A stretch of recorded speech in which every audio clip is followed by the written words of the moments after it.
Hey, check this out. You can now take care of your sore throat in style.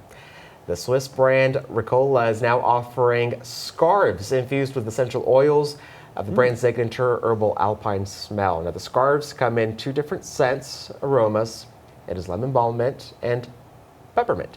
There's even a secret pocket, you see it right there, to stash all your real cough drops in there. Ricola says these scarves will be up for sale on their website on Wednesday, but it is for a limited edition. So I don't know how well I would take that. Well, I mean, honestly, you got to really be, in some colder temperatures too. I mean, if it's a scarf, it's gonna obviously keep you warm as well on top of the, treating that cough. My thing is, I don't know if it'll attract bugs.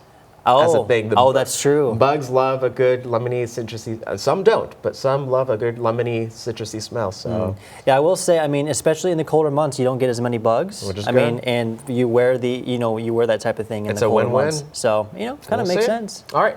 Well, thank you so much for continuing your day with us here on Morning Y'all on CBS 19 Plus. Make sure to catch the noon show coming up on CBS 19 as well. And here on our channel, keep it here for the latest news and weather throughout the day. Here's a look at what's coming up later today. Have a great morning. We'll see you back here tomorrow.